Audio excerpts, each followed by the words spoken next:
Welcome to the From the Other Side live show podcast. The live show will begin in 2 minutes. Grab a snack and a drink and sit down to watch another one of our great live shows.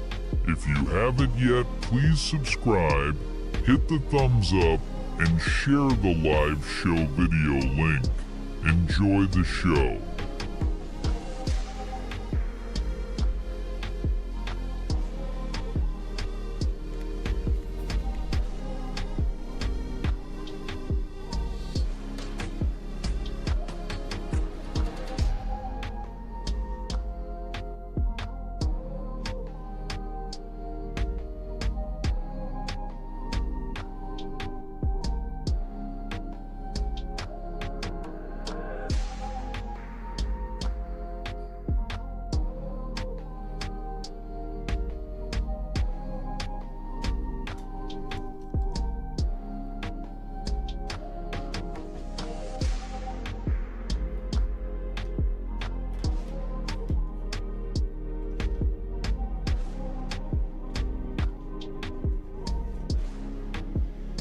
The live show will begin in 1 minute.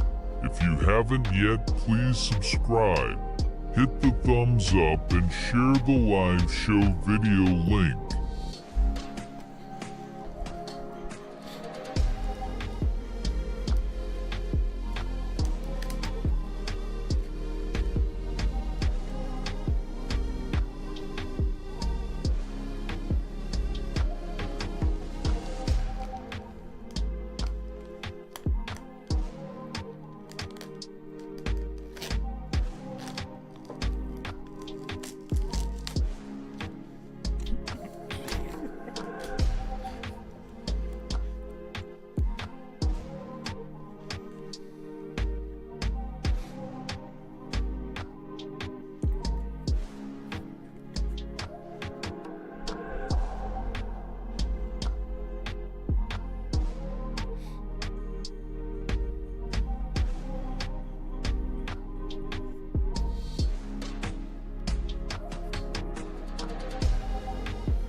Please like and leave a comment and share this video.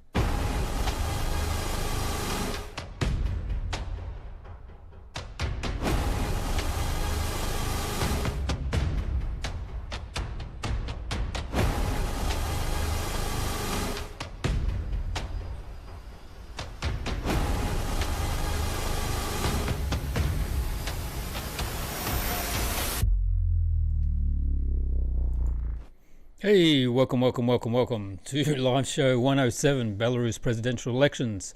On tonight's show, we'll look at the presidential election in Belarus. I'll look at some of the President Lukashenko's marathon 4-hour press conference today, what's happening in Slovakia, the latest in Syria, Trump's ethnic cleansing plan, Trump's plan for the Ukraine conflict, and about my experiment with ivermectin. There's also, or was, Australia Day in Australia today, 26th of January, where we celebrate in Australia the landing of the first fleet in 1788 with over 1,200 people and the start of the colony of New South Wales by Captain Arthur Phillip, the first governor of the colony. Tonight we have our regular co-host Michael, who is from the USA, if you've probably seen this before, and there he is. And where are we? Oh, and who lives in Belarus now, calls this his home. Weren't you told to go home by your government? Well, I mean, they didn't tell me. They just put it on the internet for everybody to see. Okay. Yeah. And we were going to have Alex White from Reportify Media in China on again. He's been on twice before, but unfortunately something has come up and he has rescheduled for the coming week. It's late for him as when we start right now. It's 1 a.m. in China. check out his channel on YouTube and subscribe to him, as he has some great content of what's happening in China. That's Reportify Media, Reportify Media. And before we start, if you can hit the like button, share the video link on your social media, and if you have not yet, please subscribe. Let's get started. Hello. I would like the first thing to be about so you said Australia Day, right? Mm-hmm. And this is the first day that they sent those No, people. that's when they landed. The people, right? Well, yeah. Well, there was Marines, their families, Well, what about the other? the convicts. Yeah, those people. Yeah. Well, it started a penal colony. Yeah. Right. Yeah. It's a badge of honor if you can trace your family back to the First Fleet. Really? Yeah. Even if it's the convict prisoners. No, that's what I mean. Oh, yeah. Yeah, of course. Yeah. Okay. Yeah. Fair enough. Because a lot of them just got deported sent away for stealing food in London and things like that. It's not. Well, what if Grandpa was a murderer? I don't know if they did send any murderers out there. No. But they did send a shipload of prostitutes. Oh yeah. Well, those are regular grandmother things, I guess. Yeah. Well, you need some entertainment while you're out there, I guess. Oh, forgot to turn on the Russian translation, the funny Russian translation. Oh yeah, this thing's hilarious every time I look at it. It's like it's close to being right, but not exactly. No. Oh well, never mind.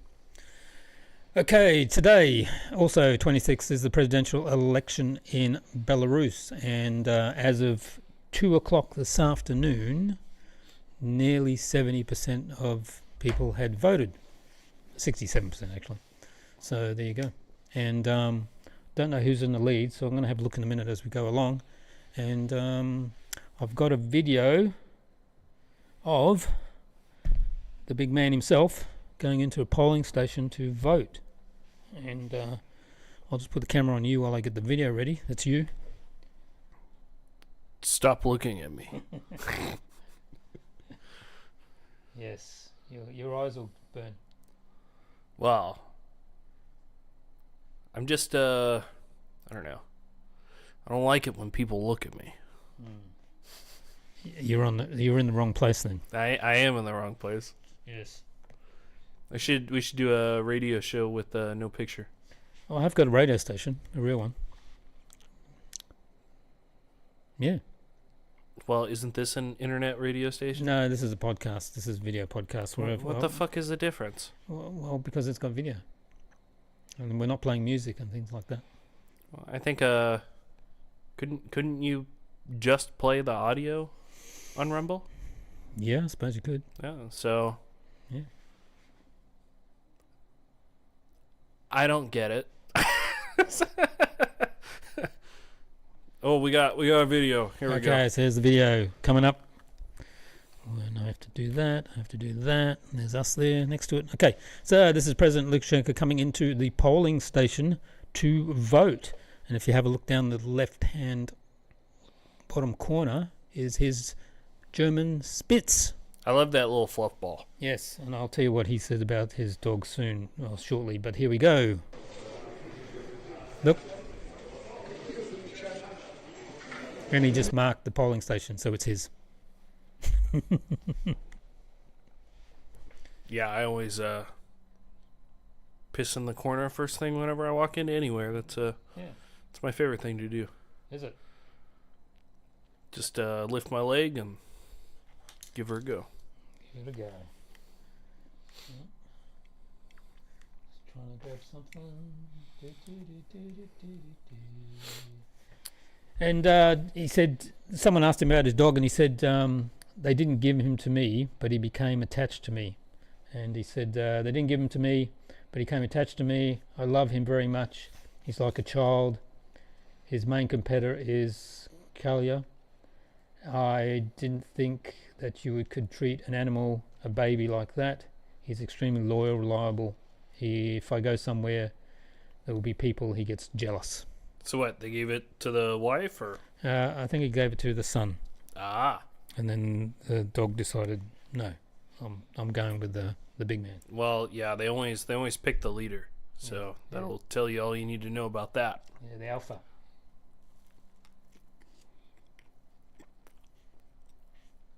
I found a sandwich and beer today. That's how you know you're on a podcast. What'd you do? I got a sandwich and beer. Oh, right. Wow. Yeah. Well, there you go. So, President Lukashenko had a 4-hour marathon press conference, something Biden couldn't do. And obviously this is in Russian, but if you have a look down the bottom, there is English subtitles. And the BBC reporter asked him about this election, and we'll hear what he has to say. I think this is about 3 or 4 minutes long.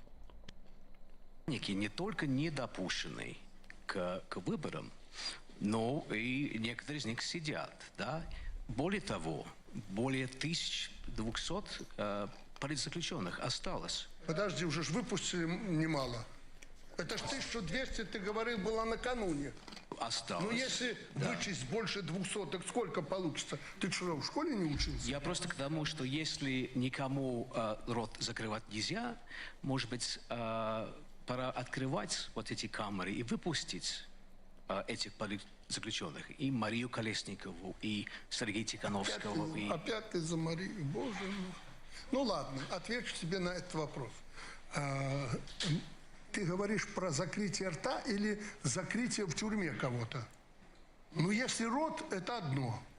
Но если тюрьма, это тот, кто слишком широко раскрыл, грубо говоря, рот.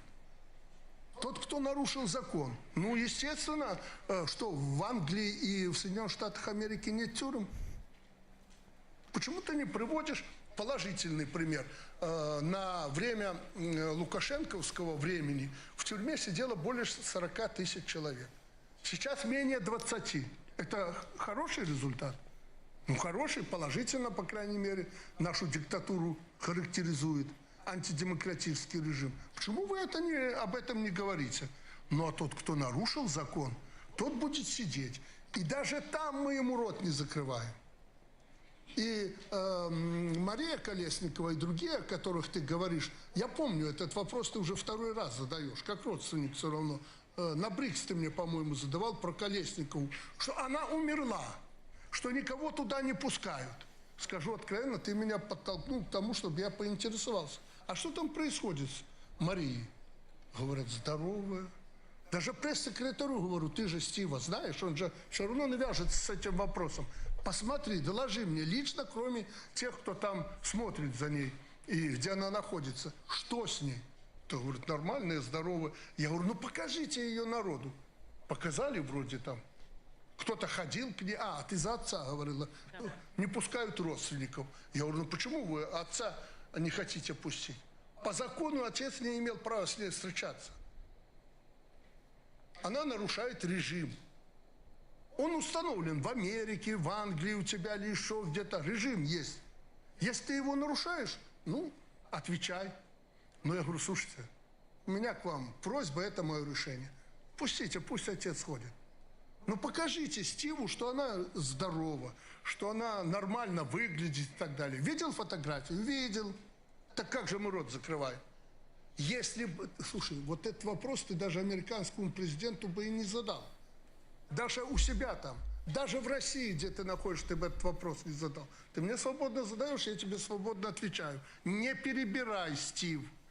В любом государстве за нарушение закона надо нести ответственность. Суров закон, но он закон. Oops. I just love the way he says Steve. like fuck you, Steve. Yeah. Yeah, well, over the last several months, he's been letting people out of the prison. Slowly. Well, he's requiring that they apologize and admit what they did, and I think it's more than fair. He's giving them a chance to atone for what's essentially treason. Mm-hmm. I mean, if he did that in America... January 6th. Yeah, exactly. They shot that one bitch in the face. Mm-hmm. Did he shoot anybody in the face? No, I don't think so.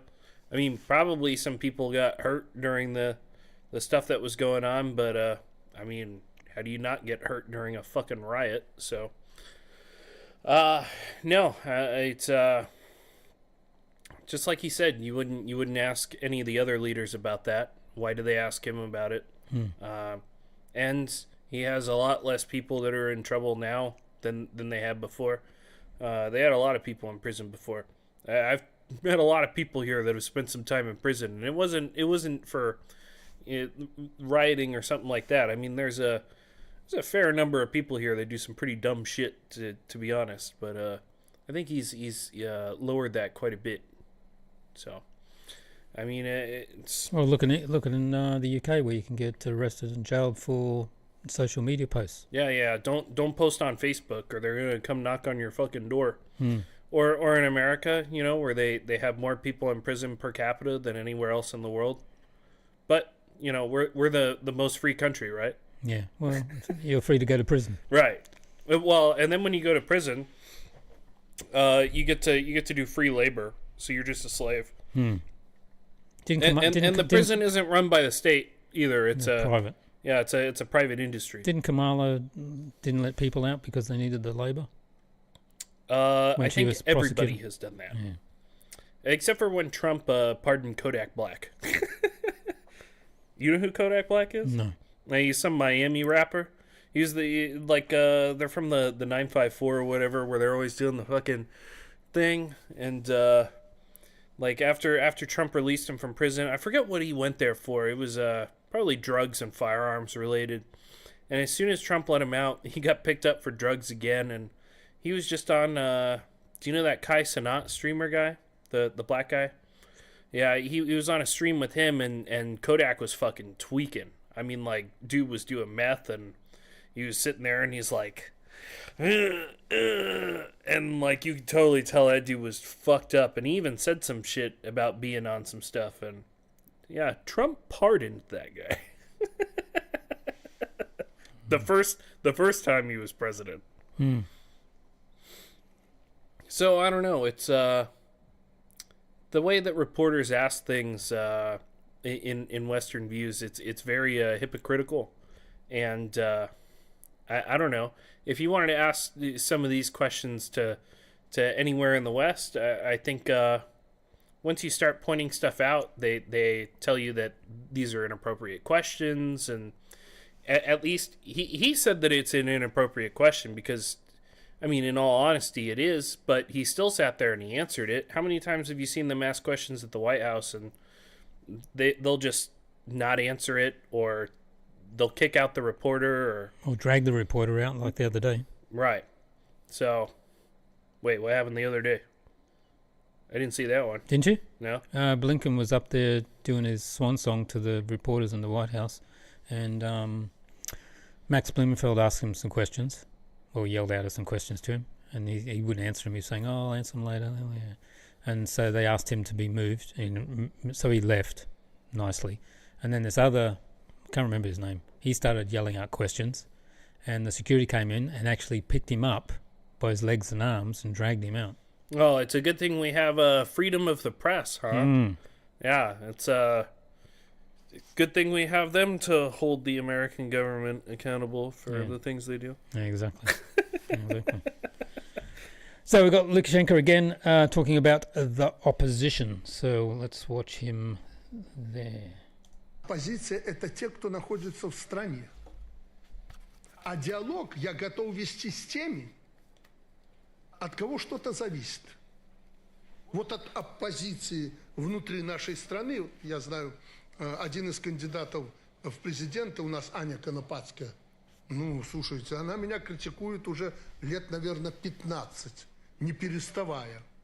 И скажу откровенно, что вот эта ее настойчивость некоторыми людьми у нас поддерживается в обществе. Я это знаю. Ну, вечером мы будем знать, насколько поддерживается. Это уже социологический будет срез. Вот одна оппозиция. Коммунисты, как бы они ни хвалили меня и прочее, у них есть тоже по отдельным вопросам претензии к действующей власти. Они это видят по-другому. Понимаете? Вот с ними я готов вести диалог. ну и с другими кандидатами. Я с ними готов вести, потому что от них хоть что-то зависит в стране. А если они будут депутатами парламента и президентом кто-то станет, почему не вести диалог? Нужно вести. А что от них зависит? Это вам надо с ними, господа немцы, вести диалог. Смотрите, не прозевайте. Они вам подкинут столько проблем, что вы очухаться не сможете потом. Я уже вас предупреждал, вы создаете в Польше, Литве хоругви, а в Украине создали белорусский добровольческий корпус. Смотрите, чтобы они эти пулеметы против вас не повернули. Поэтому мне о чем с ними говорить? О чем, скажите мне, с ними говорить? Будут предложения, рассмотрим, но сначала к туру. Если он против не будет, вот она с ним вместе, я буду с вами вести диалог. Для меня мнение моих людей, которые меня поддерживают, очень важно. Извините за тон, это не к вам обращение, ну, я думаю, вы поймете меня. Well, and when he's talking about there is, I mean, I even saw the news articles that were bragging about how they had Belarusian nationals in other countries that were training with special forces, and they were making these units. And well, what is the goal here? You send them in, and then you force Lukashenko to have to shoot them because they're trying to attack, and then, I mean, that's literally the definition of a false flag. So I don't know what else you're supposed to say about that. Yeah, I think we played this last time, but if you remember this is one of these mercenaries that was talking on TV about it. I think this is in English. I converted this one to English. Мы знаем, что в Беларусь вы собирались вернуться совсем не так. Не через мирные переговоры, не через мирные решения, не через мирные выборы, а военное вторжение. В ПКК действительно разрабатывалась стратегия освобождения, но в принципе открытая ее часть – это набор лозунгов, каких-то шаблонных совершенно вопросов-ответов, без перечисления конкретных мероприятий. Там есть часть про конкретно силовое давление на режим. Вот вы можете посмотреть. Но без конкретных мероприятий. Мне известно о существовании конкретно закрытой части стратегии освобождения.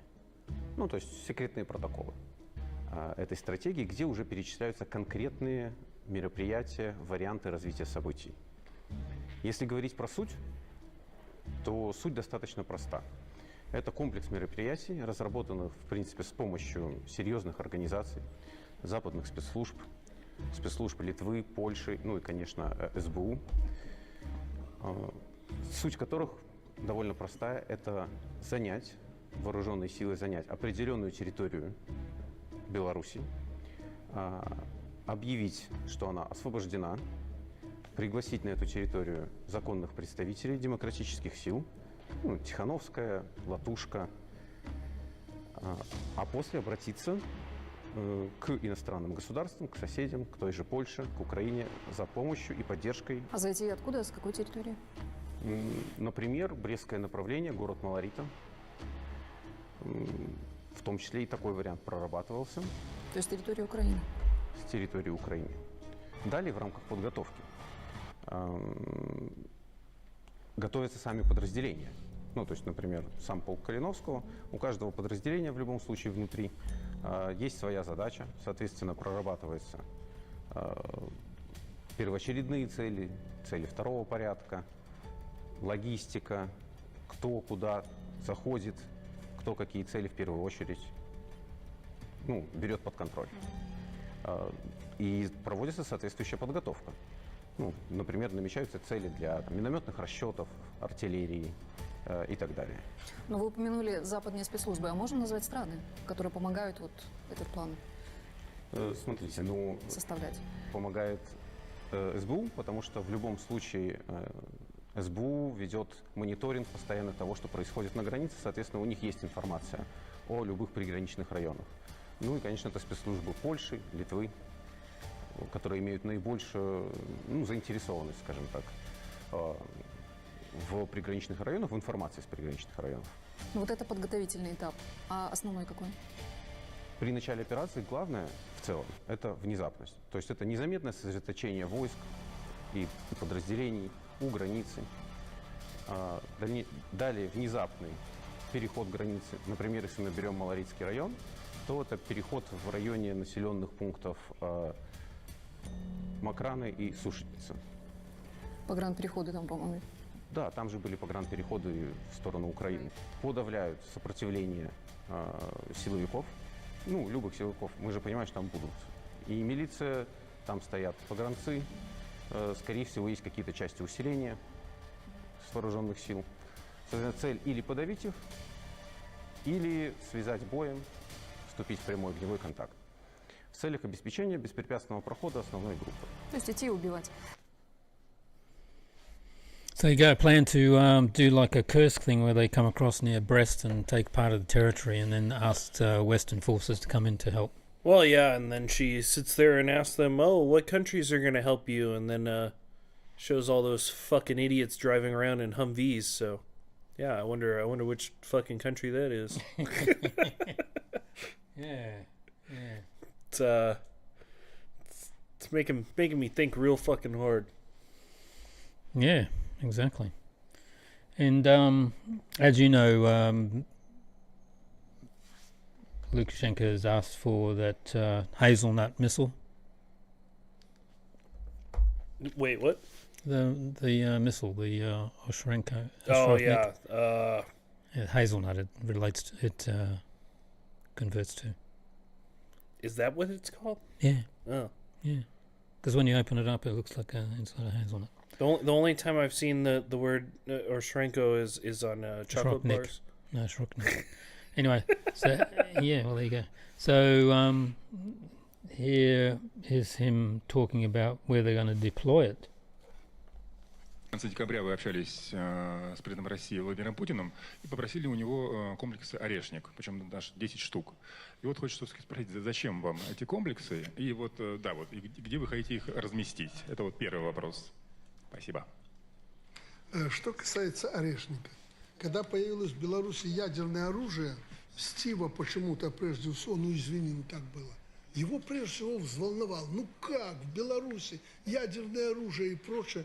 И он на меня так наезжал, то я подумал, может быть, какое-нибудь другое бы у нас было оружие. Потом подумал, Искандер мы купили. He was having a go at the BBC Reportify then. Полонез у нас есть неплохой, ракетные установки неплохие. Марик, нету Марика. Да, вышел. Я, конечно, не пугаю, но они достигают свободно и Варшавы, и Киева, про Вильнюс речи нет. Так сам себе подумал, не знать, что мы против них нацеливаемся. Упаси Господь. Это наши соседи. Потом думаю, все-таки неплохое оружие, слабовато.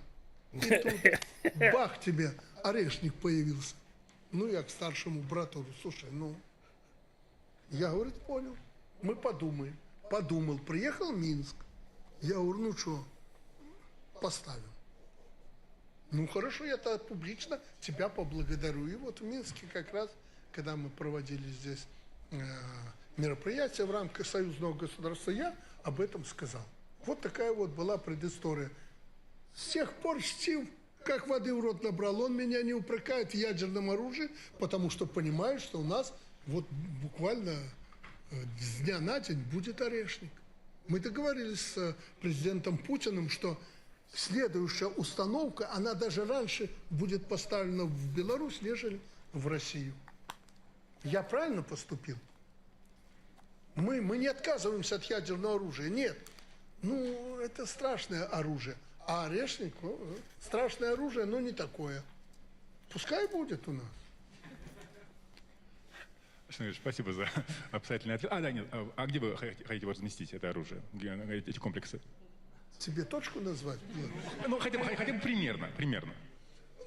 Туда, ближе к Смоленску, я так мечтаю. А там посмотрим. Спасибо за ответ. Надо определенное расстояние. Оно плохо, когда твои объекты поражения очень близко, но и когда очень далеко, меньшую нагрузку они могут нести. Поэтому я так рассматриваю там где-то около вас. Ну, тем более, это же общее оружие. Спасибо большое. И второй вопрос все-таки вот... Но я не говорю, что под Смоленском. Я просто сейчас так думаю. The Orishnik. Well, I mean, this is why they hate the guy so much. I mean, how many times does he have to say, "These are our neighbors. I don't want war. I don't want to attack," and then they spend all this fucking money and time organizing all this shit against him. So, it sounds pretty fucking familiar. Mm-hmm. Speaking of what's familiar, we'll just digress slightly. Do you see what's been happening in Slovakia? I saw the pictures of the protest. I saw some videos on Instagram. I don't really know what's going on there, but I saw a little bit. Yeah, well, look at this photo. This is the one that was posted on our channel that I was taking a look at earlier. Yeah. Where's the Slovakian flags? It's not the one with all the bars and stripes and stars on it? No. Oh. Or the yellow and blue one. Oh, that's weird. Yeah. Oh, I've got a video from the Prime Minister of Slovakia now. He said at least 30% of the protesters are Ukrainians. Interesting. Are they getting compensated? Of course they are. Of course they are. Right. As you know, they worked out that that's what happens here. Is money obviously helps, and in the last month they restricted money from foreign cards at ATMs. So you no, it's been longer than that. Has it been? Oh yeah. Yeah. It's been since like November. Oh, okay. Yeah, it's been like so by the end of it should be on the 1st. Everything goes back to normal. 1st of February it's going back to normal. Yeah. So you can't get a foreign card, ATM card, or debit card, and then go to an ATM and pull out cash and then pay someone. It's for like 3 months, and they didn't say shit about it. It was all surprise. Yeah. It's intentional. So you're gonna. So you can't go out and buy flags. Right. So good luck. All the operatives that came here. Yeah, you didn't even know that was happening until it happened. Yeah. So then you all got stuck here with no fucking money. Fuck you. Yeah, exactly. But I also had to figure out how to pay my rent, so that was a little fun. Yeah, but you could have gone into the bank and pulled it out. Yeah, because I have all the proper documentation. Just a slight annoyance for me, but in the grand scheme of things, whatever keeps you shitheads away from me, that's fine.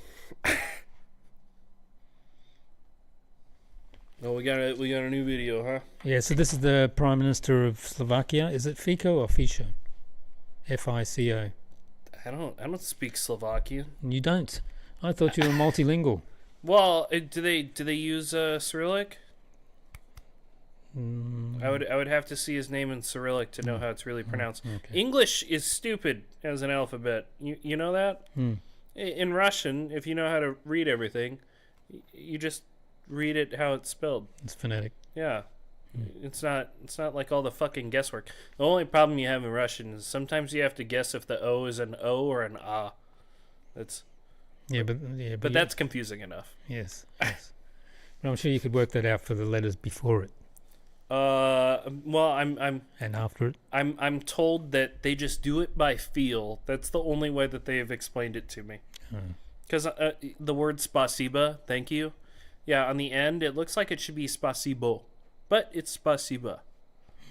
And then the people here will try and tell you, because I say it says O, and they're like, yeah, that is O, and I'm like, but you said ah, and they're like, no, it's a different O. It's a O that sounds like and I'm like, you just said and then it just turns into this non-stop revolving argument about how you just made an sound.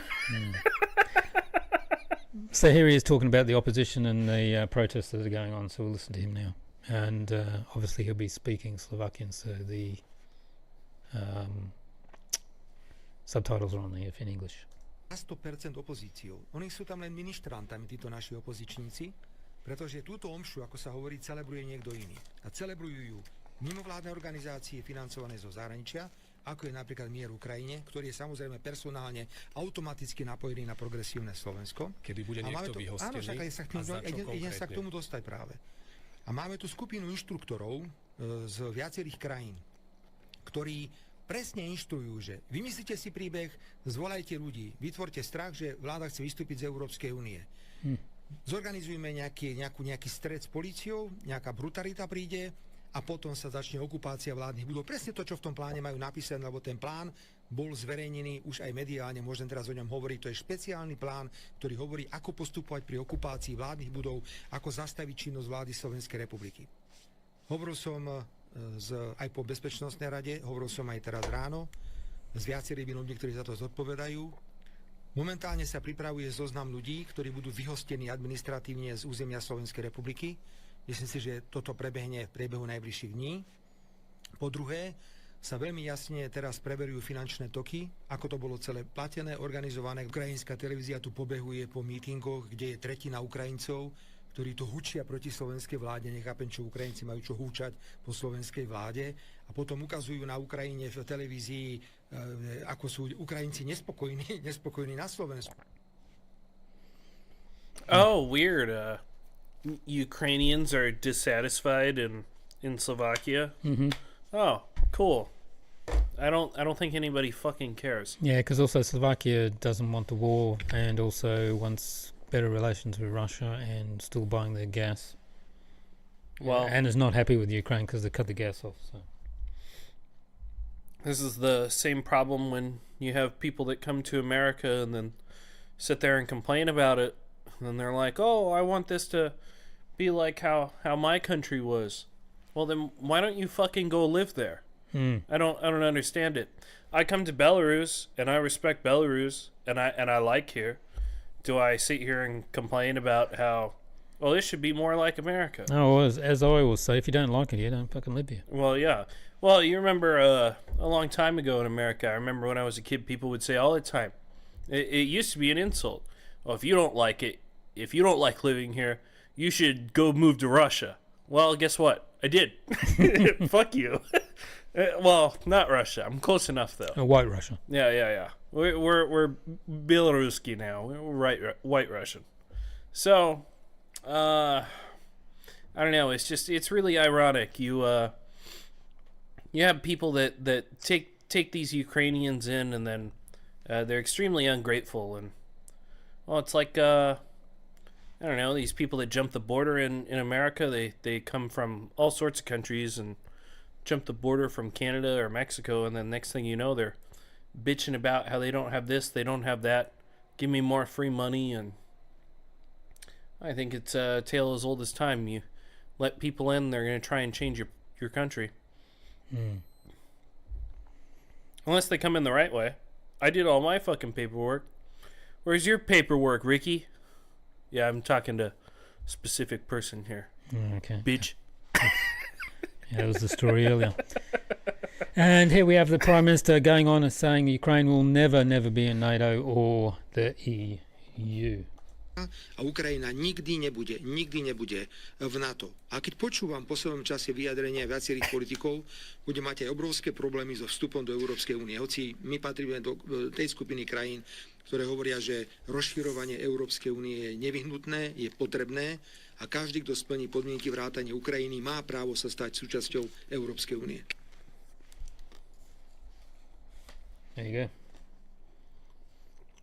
Taking a bite of my sandwich. Yeah, so essentially he said Ukraine won't be in NATO or the EU. Well, they shouldn't be. Nobody should be.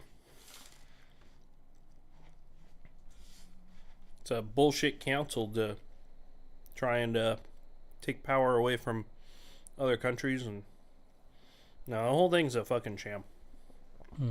Well, there was a meeting at the end of just before the war ended in World War II, and they decided essentially the EU is what they were going to do next.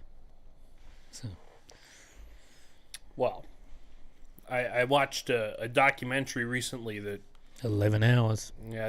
Definitely tells you a lot about the UN and the EU and a lot of the symbolism that's going on there and how they all fucking hate you and they want to see your countries fucking burn. So that would explain why they're paying all these people to come into your country and fucking protest. But just keep letting them do it. See what happens. We don't have that going on here. Everything's nice. Election day is like a fucking party. There's a bunch of music going on. Yeah, at all the polling stations, there was food there and parties and little concerts and all sorts of things. Yeah, it's nice. Here, it's fucking great. In America, everybody's all fucking crying. You get all those fucking memes of the, oh, Hillary didn't win and all this other bullshit. No, here, you're just hanging out. It's like metro's free for the day. You're just having a great fucking time, you know? Yeah, I was just on ONT News here. I was just reading the extremist channels are distributing a video that allegedly proves that the polling stations were empty on January 26th. Therefore, nobody came to vote. The ballots were stuffed. The results were falsified. But in fact, the video was filmed long before the voting started in Gommel and was identified in the video. So it was recorded way before even the voting started. So there you go. Well, I mean, I have my apartment overlooks one of the gymnasiums with the polling station there. They got a big Christmas tree. It's like the Belarus Gymnastic Association, like the National Association building. It's a big, beautiful building. It's always got all these fancy lights and stuff at nighttime. I got a great fucking view from my window, by the way. And they started music at like 10 o'clock this morning. They accidentally had it a little too loud at first. My window was all like bzzz, like vibrating and shit. And it started to take a while, but the people started pouring in there. And I mean, like there was quite a few going. Like there was a lot. Constantly people are going in and out of the building, and they had like a concert going on outside. Like I said, they had another booth, and it looked like people were standing around and having drinks and talking to each other. And I mean, you may as well see like a bunch of people having like a fucking picnic or something. That's what it looked like. I don't see people doing that at American polling stations. No, in Australia they have it on a Saturday, and they have like sausages and those sort of things, and a barbecue out the front. Yeah, I only went to like one Republican primary vote or something with my parents when I was a kid, and we were all stuffed into this fucking city hall, and like in a really small town, and stuffed in there like fucking sardines. And the way you voted was by holding your hand up in the air. So that's my memory of voting in America. There's no food. There's no nothing. I wish I wasn't fucking standing there. So it was awful. Also on our ONT News, the country will learn preliminary information on the number of votes cast for each candidate for President of the Republic of Belarus by 2 a.m. tomorrow morning. And the Central Election Commission of Belarus will announce the results of the presidential elections tomorrow at 11 a.m. That's quick. Somebody sent Ricky that video. Oh yeah. He claims he got his papers, but I got from a good source that he does not. So again, fuck you, Ricky.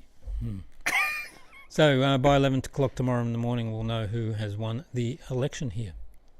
Yeah, and I mean, every time that there's been a vote, I mean, it's been overwhelmingly for Lukashenko. Yeah, more than 80% of voters took part in the elections today. Turnout was high. We'll know the final number very soon. The counting's ongoing. There you go. Try getting that many people to vote in America. Yeah, exactly. The elections took place calmly, freely, positive, festive atmosphere, as you were saying. And the ballot counting is starting now. And of course, we're waiting for the data of the Central Election Commission. First information will appear after midnight. So, there you go. So we keep going until after midnight, or... I don't have enough beer for that. I haven't got enough beer for that. Damn. It's like 4 more hours if we're going to do that. Yeah, it's 4 more hours of beer. Okay. Here we go. The results of the exit poll for the presidential election is Belarus has been announced. According to the results of the survey, 1.8% of respondents voted for the candidate for the President of the Republic, Oleg. How do you say that last name? Guadalechevich. 1.6 for Anna Kano-Patrovsky. See, this is why I don't like the English version of all this stuff. Okay. And 87.6% for Alexander Lukashenko, and Sergei Srinankov received 2.7% of the vote. Gaidukovich. Yeah. Kanapatskaya. Lukashenko, obviously. Sirinkov. Yeah. And, KH in English is actually just huh in Russian. So it's Hizniak. 1.2%. There you go. So 5.1% against all, whatever that means. So there you go. So that might be one of the that's the exit poll. That might be one of the lower percentages I've seen for him. Yeah, it's usually it's closer to 90, but yeah, well, last time he got same.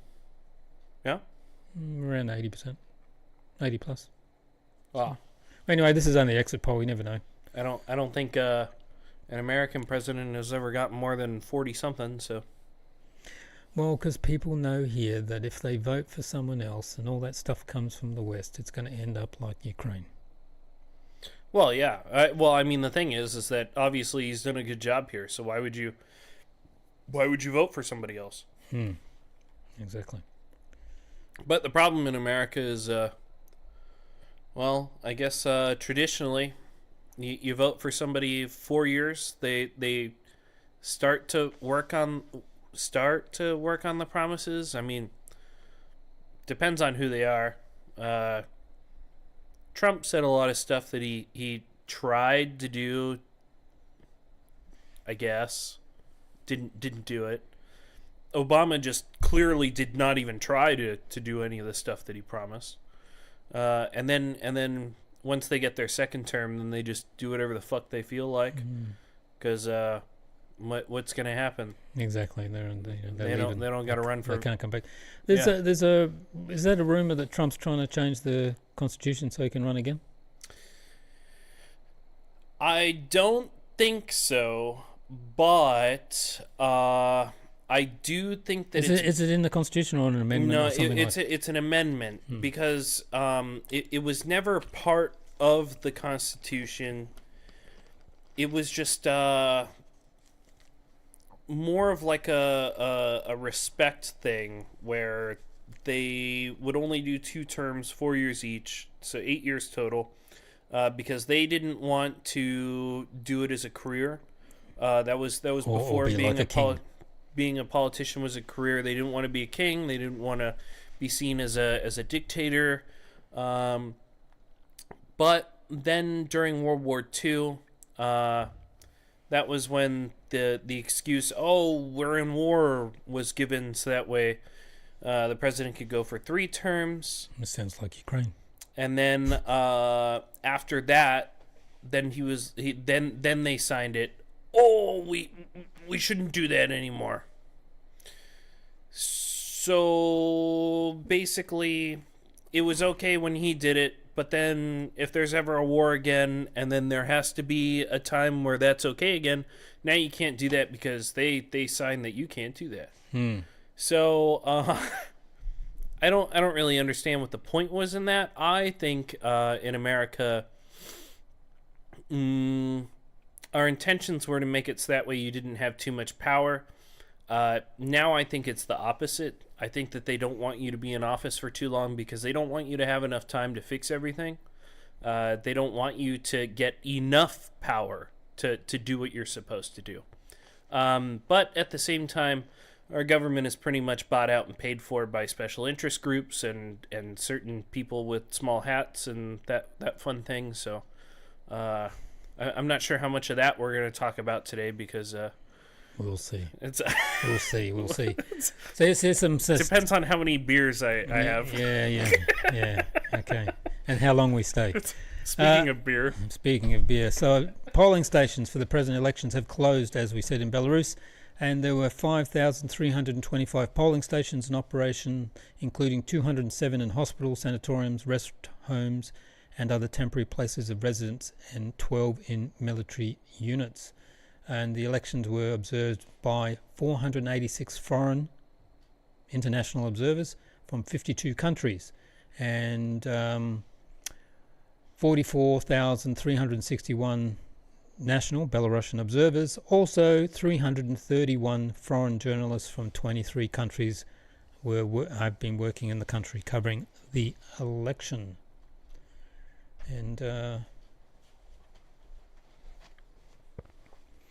And one of the observers from Spain said Belarusians coming to the polling stations with joy. There's no pressure. Everything is perfectly organised. The elections look like a celebration. And in their opinion, the people of Belarus are united as never before and are ready to choose their president. That's Jose Eduardo from Spain is one of those foreign observers. And we've got another one here from Vietnam. This is Vu.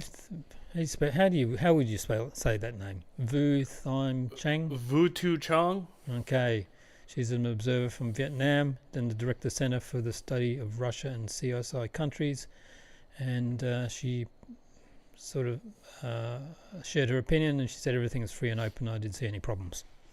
So there you go. That's where we are so far in the election. And as we said, later on after midnight we'll find out who won. But the exit polls have got President Lukashenko in the lead. She's actually here to teach him how to dig tunnels and make punji traps. Yeah, along the border. Exactly, along the border.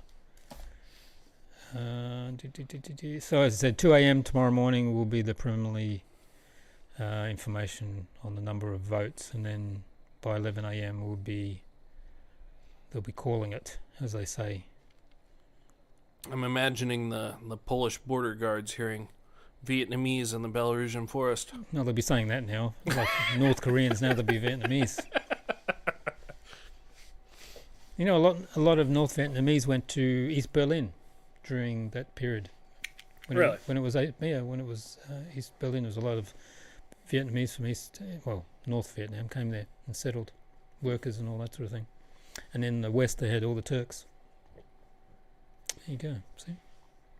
Well, isn't it the opposite now? Now America has all the Vietnamese and Germany has all the Turks. Yeah, well, looks like it. There's a lot of Turks coming here too, though. Every time I go to do my paperwork at the office here, they got a separate office for the Turks because there's a lot of them. But I think you got two different kinds of Turks. You know, you got the ones where you go there on vacation, they try and steal your fucking money, and then you got the ones that come here because they want to live somewhere nice. Turkey was a fucking shithole when I was there. There's a lot of garbage everywhere and. Have you been to India? No, I have not. But one of my friends, he did go, and he sent me a picture from there, and he said, "Oh, thank God, there's a McDonald's next to my hotel." Sent me a picture of this fucking place. Here, hold on. Let me send you this picture because you're gonna have to. You don't have to tell me. I lived there for 12 months. Oh no, but. To go along with the story, I mean, this is fucking priceless.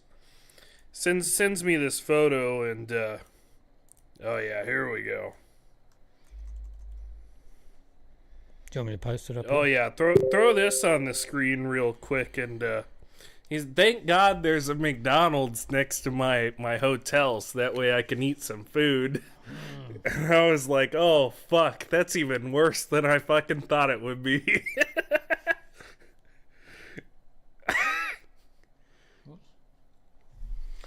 Let's have a look. We'll just do that.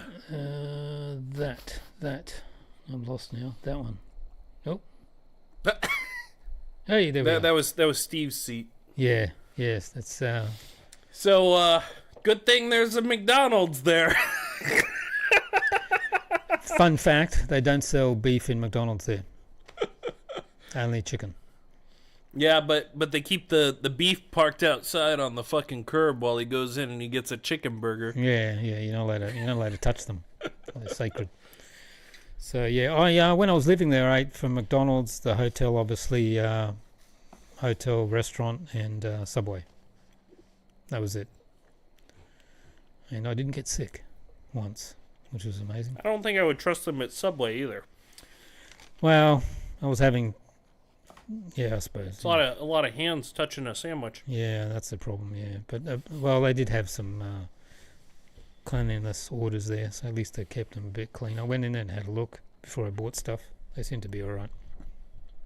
But if you want to be horrified, I can send you some photos when we were there. Well, even more horrifying. I used to work at McDonald's when I was in high school in America. If we dropped a Angus beef patty on the floor, then we would use the brooms and floor squeegees and we would play hockey with it. And then put it back? Well, you wouldn't put it back. No, I was just checking. But one time we did move the grills and we did find a beef patty that was back there for probably months. That one was fun. Because you like only move the grills out like on big holidays, like Christmas, you know? Mm-hmm. Yeah, because I mean, like, when else are you gonna get to do it? Oh yeah, true. So I can only imagine those sort of places when they're gonna move the grills at fucking whatever fucking city this is.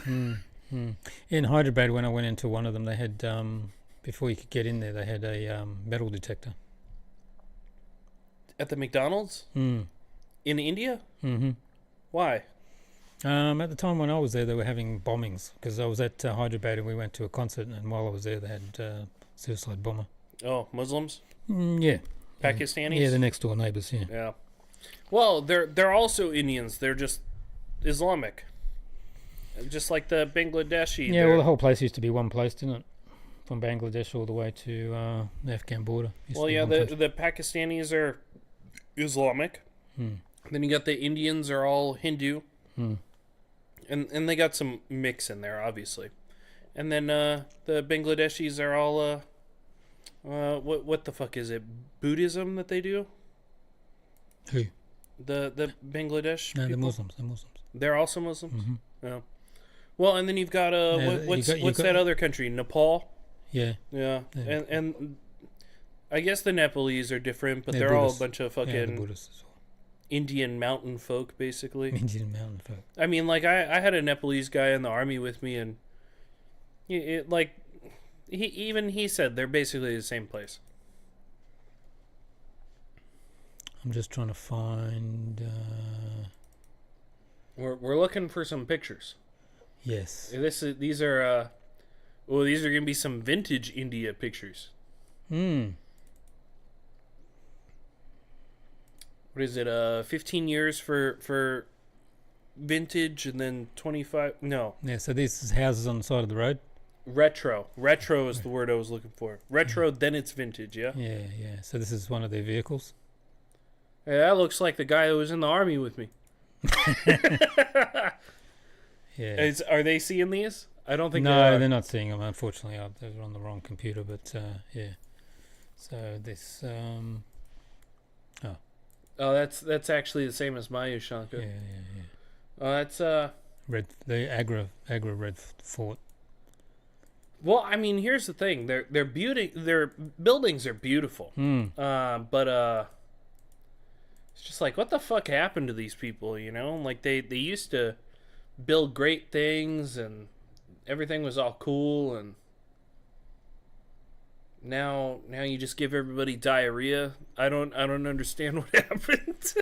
Yeah. Populations maybe too big. From Taj Mahal to shitty fingers in my food. Do you know they got 2 Taj Mahals? Do they? Well, they've got the Taj Mahal, and they've got almost a direct copy down in the south near Mumbai. Why? I don't know. Not many people go there. So there you go. Just a fun fact. So let's get back to where we were talking about. Fun fact. If that was a fun fact.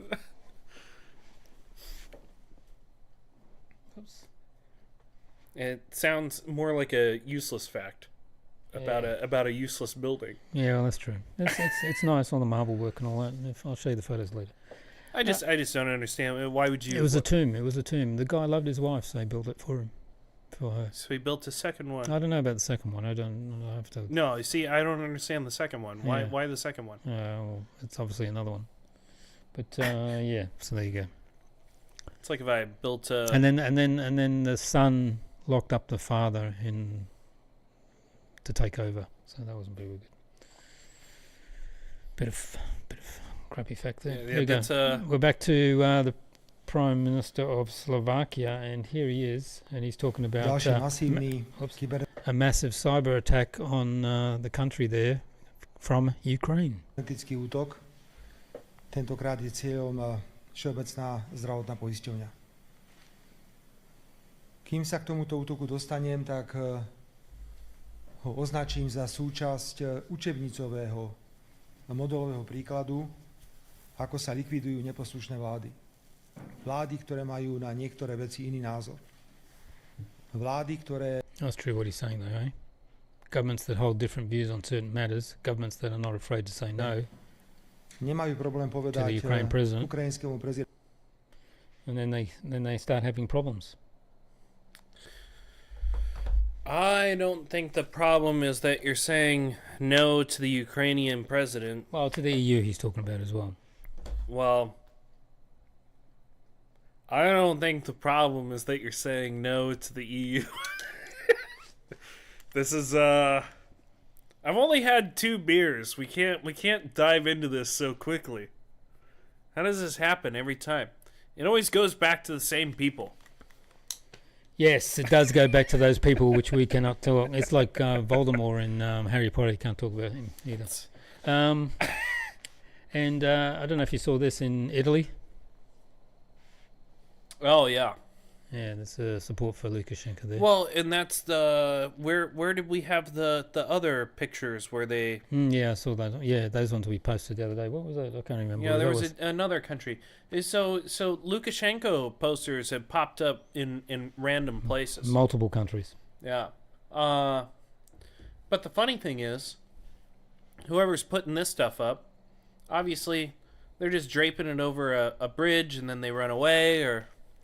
So you have to do this stuff and hide. But when we show you those other pictures, I mean, if you're going to have a giant protest in Slovakia, go ahead. You can have 4 billion fucking American and Ukrainian flags and march with your fucking face out and nothing will happen to you. That's okay.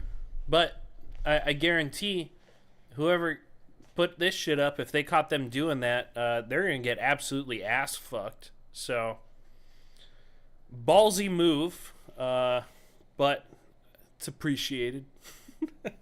Get the word out there. Exactly. So, hang on. We're just going to stare into each other's eyes real quick with the audience. Yes.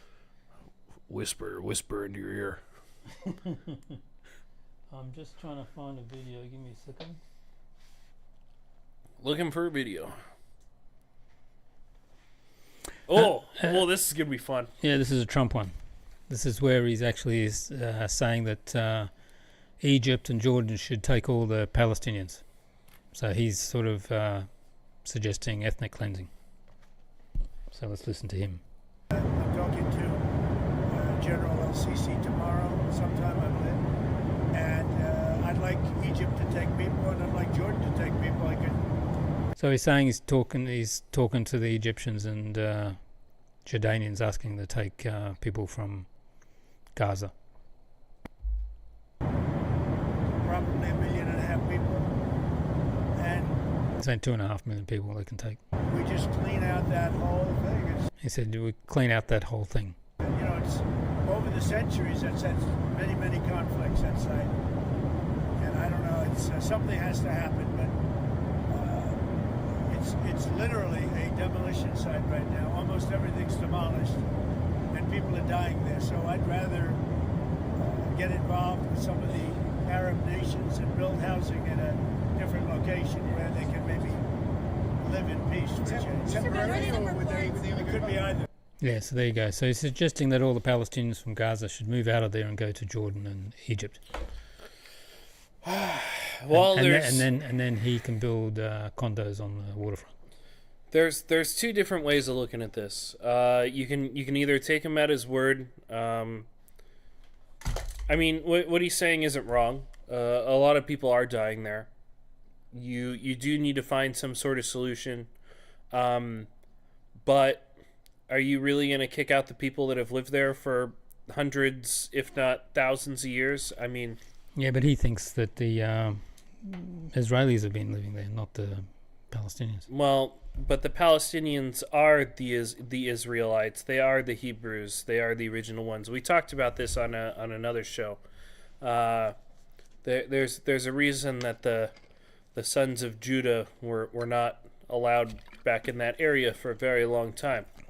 And there's a reason why they were kicked out of everywhere else. But yeah, it looks like a demolition zone because you have these people fucking slinging everything they got at them.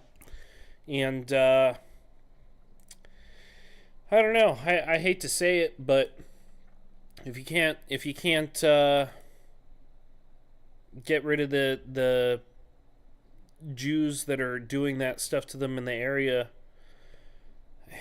if you don't want them to die, you might have to move them out. But obviously, it's not the ideal situation. The Jews don't deserve that area that they're stealing from them. If you look at Israeli law, if I can trace back that I have 2 or more Jewish grandparents by DNA or paperwork or whatever, then technically I'm owed Israeli citizenship. And part of that is that if I move back to Israel, I'm entitled to kick a Arab or Palestinian out of their home and take it back because it should be mine. Well, why? So I can just steal from them. I can kick them out of their home, and that's what they're doing now. And they look at it on a entire countrywide scale. And obviously, they're a little too powerful. You're not gonna be able to remove them. And if you want to save these people, you are gonna have to relocate them, unfortunately. But with the American government doing it, while they're working this closely with the Jews, I don't know. It's just an all around shit fucking situation because you've got a big asshole group of people that are surrounding them, and I don't really see much of a solution for them. Sucks. They've been there for thousands of years, much longer than the Jews ever were or ever will be, and now they're gonna have to give up their homes. True. Let's listen to Trump. For Anthony Fauci was terminated last night, and I'm wondering. This is they're asking about security for Fauci and the other guy. I can't remember now. And this is his answer. About what? The security detail for Anthony Fauci was terminated last night, sir. Do you have a comment? No, I think, when you work for government, at some point your security detail comes off. And, you can't have them forever. So I think it's very standard. If it would be for somebody else, you wouldn't be asking the question. The question is very fair. But, you work for government. We took some off other people, too. But you can't have a security detail for the rest of your life because you work for government. Yeah, we'll see what happens. Would you feel partially responsible if something were to happen to, say, Dr. Fauci No. or John Bolton? No. They all made a lot of money. They can hire their own security, too. All the people you're talking about, they can go out. I can give them some good numbers of very good security people. They can hire their own security. They all made a lot of money. Fauci made a lot of money. They all did. So if they, felt that strongly, I think that certainly I would not take responsibility. Don't worry. I'm sure Pfizer and the rest of those Jewish medicine companies can afford to send him back to Israel. So, and maybe he'll go get one of those new homes that Trump's going to kick them out of. Yeah, along the coast. And just back to the election again. Brand new beachfront property. Yeah, as of 6 p.m. tonight, the turnout was 81.5%. There you go. As you can see on the screen there. City people are getting lazy. 66. Everybody else showed up. What are you guys doing? Seriously, like, why is everybody else showing up? What's everybody doing in Minsk? Is this where all the shitheads live? I know the answer to that question is yeah, they do live here. So probably some of the shitheads are abstaining from the vote. But even if only 67% of people went to the polls and almost 90% of them vote for Lukashenko, guess what? The majority of Minsk wants him, so. Exactly. And there was no crimes or serious violations were recorded. No cases of any complaints to the CEC were recorded either on the day. It was nice and calm. Yeah. So there you go. So again, we'll find out exactly who won tomorrow morning. But at the moment, President Lukashenko is in the lead by a bit. Small lead. Yeah, just high double-digit lead. Yeah. Because like you said, oh, here we go. There's another one that's just came in. It's the vote here. Total turnout. Now it's finished. The polls are closed. Is 87.5%. It's not bad. And again, Minsk was only 69%. Almost 70% though. Yeah. But that's yeah. I mean the people that disagree with him, it's funny. If you disagree with how Lukashenko runs things, and you don't like his policies and blah blah blah, why are you living in the capital city where he does all of his business and he built everything up here, and this is all a direct reflection of everything that he's done. So it's weird that you don't want to vote in the election, but you enjoy everything that he's built for you, and you like living in this city. We got two visitors coming at the end of February from the UK, and they're going to come into the studio, and I asked them to come in after they've been here for a few days. But finally, some guys with some accents. Yes. But can we have them come in before they do anything too? Yeah, we can do that. And we should do before they do anything, and then after. Yeah, what they may be thinking, what it might be like, and then talk about stuff they should go see. And you know, one of the things you gotta see here, the National Art Gallery. You been there?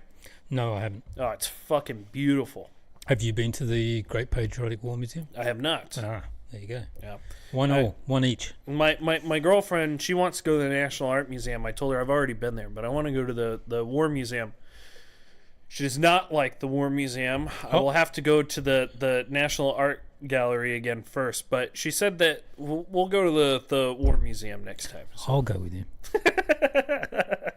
Or we can go with these two guys that are coming. Oh, we could. We could do a video. Because I'm going to take them to the Stalin Line, which you haven't been to either. No, I have not done that. So we'll go there as well. So we're going to have go see some fucking tanks and planes and ballistic missile. Tanks, planes, and trains, and what were those fucking commercials? Trains, and more trains. Oh, that the one for fucking autistic kids. The John Candy movie. Trains, planes, and automobiles. Is that what it was? It was the commercials you'd see late at night for but the there's a movie in the kids. 80s with John Candy. Oh no. There you go. No, I remember these commercials like in the early 2000s when I was a kid. Stay up too late watching Cartoon Network, and then suddenly all the autistic commercials come on, and no, you probably didn't see those. Speaking of autistic, commercials. No, just autistic.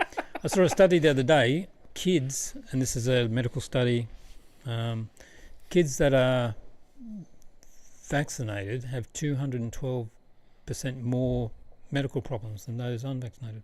You think that's because of all the fucking heavy metals that they're putting into your arm? Don't know. I just saw the study. I just thought that was very interesting. Is it the... Speaking of which, I started an experiment yesterday. I've started taking 10 milligrams of ivermectin every day.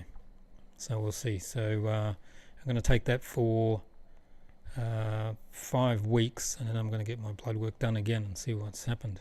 I just haven't been eating American food for a year. Nice. I feel great. Yeah, exactly. That's all I need. Yeah. I got blood work done the other day, and no more chemicals that are making the frogs gay. My testosterone went back up, which is right, and my testosterone level is for a 40-year-old, which is pretty cool. That is good. Yes, it is good. So there you go. Yeah, mine was low, and we had to fix it. And then it went back to normal. It does drop as you get older.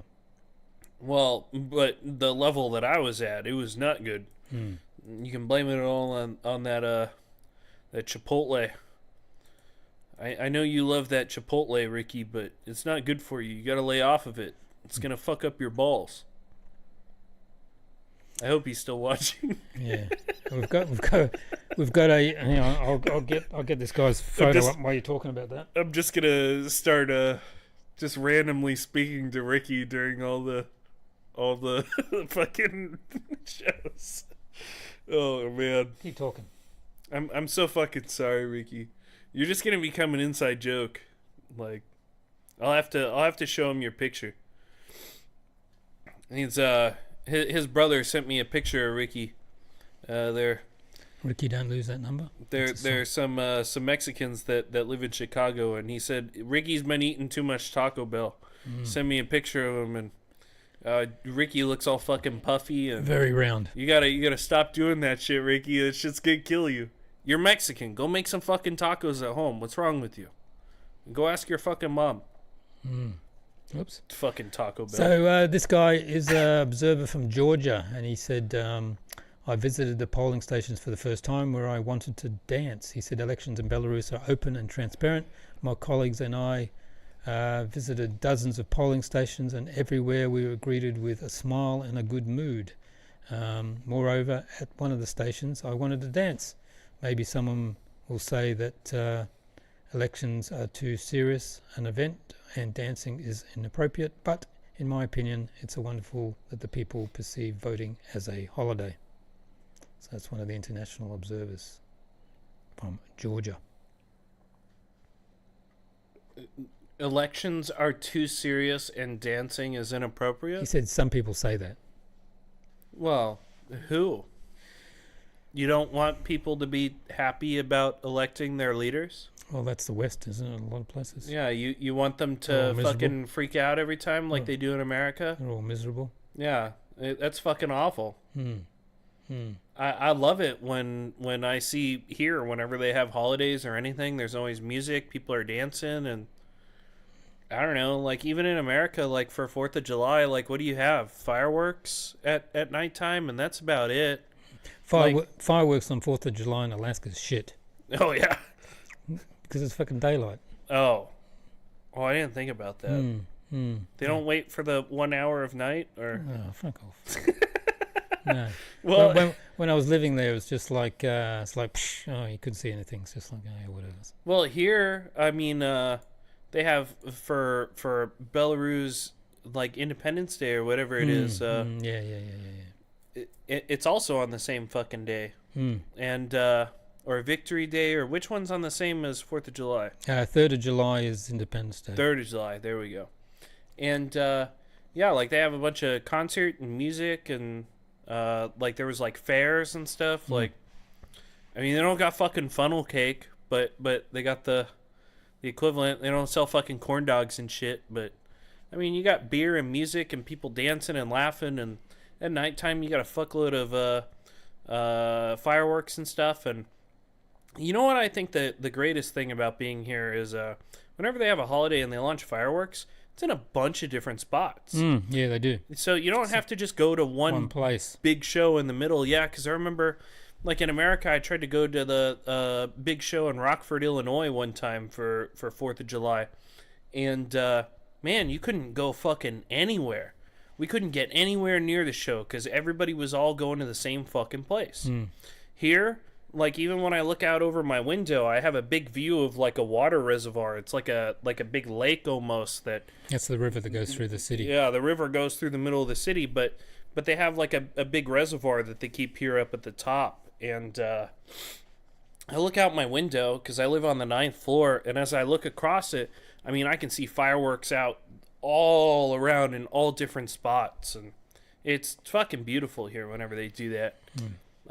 It's a good idea. It's the same with the Christmas trees. The big Christmas trees, they're all at different places as well. Yeah, there's a bunch of them. I mean, obviously there's bigger shows and bigger trees in certain spots, but I mean, I like how they have multiple shows. You don't have to have everybody and their mom gather up in the same fucking place. Exactly. Now what are we looking for? I was just about to say that today, as of 8 p.m. tonight, 79 children were born today on election day, and 46 of those boys and 33 girls. There you go. Oh, that's pretty good. Bit of trivial information there. Where did they get that from? From the hospitals. Oh, you got a English version of a... Oh, you translated it, that's why. Yes, I translate everything into English. So there you go. He doesn't know how to read. No.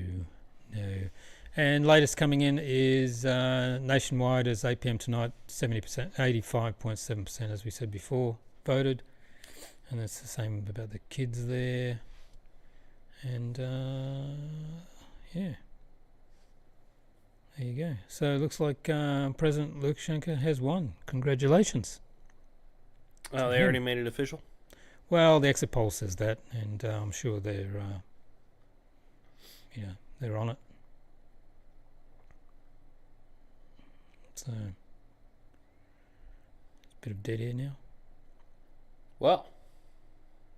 No, it's like quiet. Keep speaking. Well, I'm not sure what else you're supposed to say. I mean, he's won. There you go. He won. He wins every time. The people like him. What else do you expect? I mean, if I had a president that took good care of us and did everything that he promised in America, I'd probably vote for him every fucking time too. These two guys are going to have a shock when they get here because they're from the UK and they're going to come here. And they're going to see the roads are nice. They're going to see everywhere's nice and clean in the city. They're going to see no graffiti. They'll be able to walk on the street and not get robbed. If they leave their phone, like you said in the last show, in a restaurant or something, they'll go back and it'll be there. They can get that. The only thing I was really shocked about negatively here, being from America, I'm not used to gypsies, but... Yeah, but they're everywhere in Europe. But yeah, Europeans, I guess, are used to it. Yeah.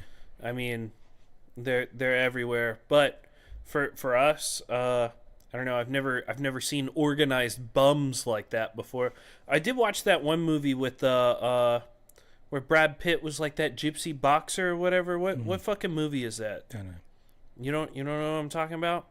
Yeah, he plays like a gypsy boxer guy that they like pay to take a dive or something. And he lives in this fucking, like, gypsy RV and shit. Nope. Well, here they live in apartments, but they still are, like, the...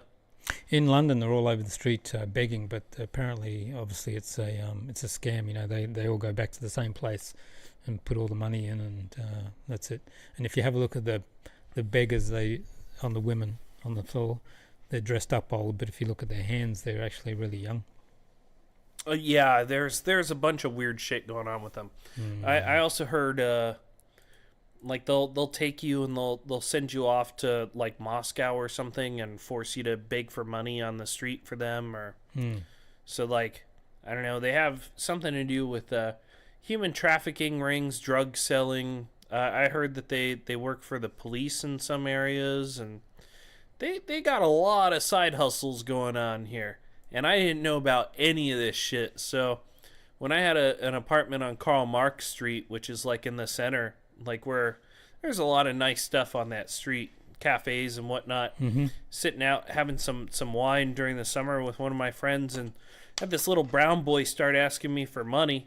And I told him like fuck off, I'm not interested, in English, and the kid looked at me like I had like 8 eyeballs and just started backing away. And the rest of his family was like looking at him and trying to figure out what just happened. And I think the kid was too in shock. But the thing is when you read about him, I read that in the UK at least that they score like in the 20s and 30s on like IQ tests and stuff.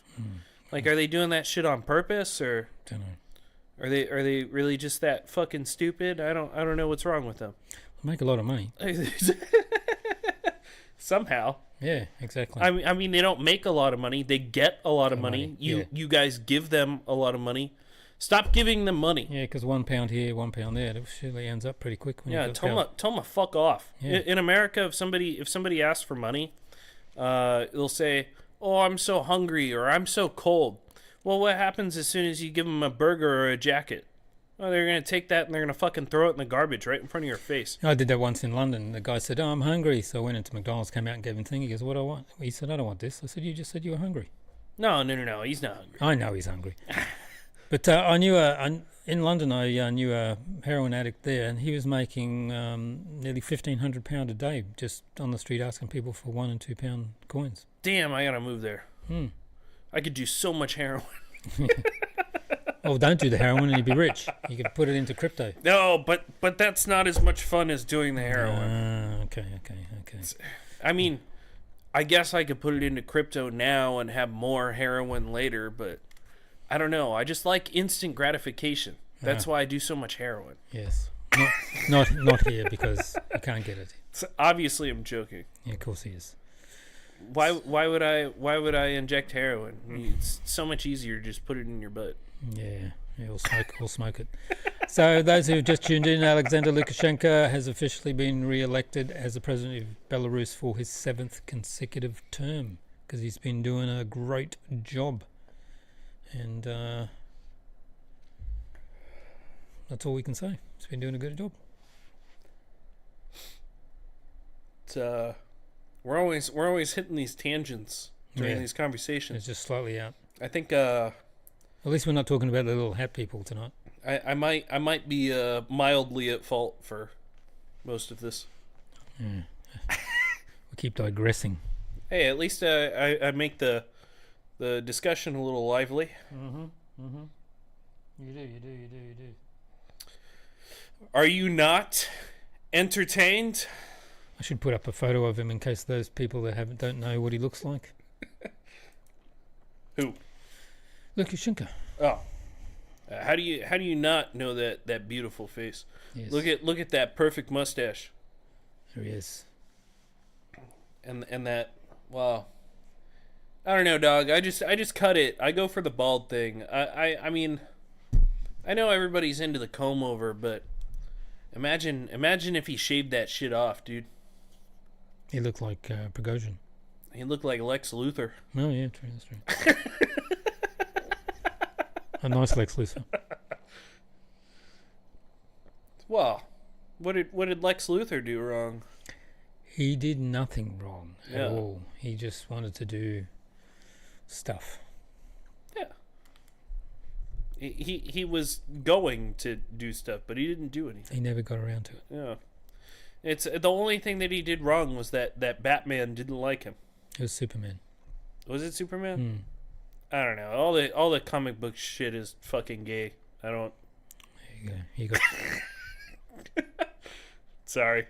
Yes. Everybody's always like, "Oh, you like Marvel or you like DC?" And I'm like, "What the fuck are you talking about?" Oh, look! We've got someone chatting in the YouTube. The only person. He said, "What? Am I the only one on YouTube?" Yes. I guess I can declare myself king of the chat. Mr. Bunker Housing. Unfortunately, I am.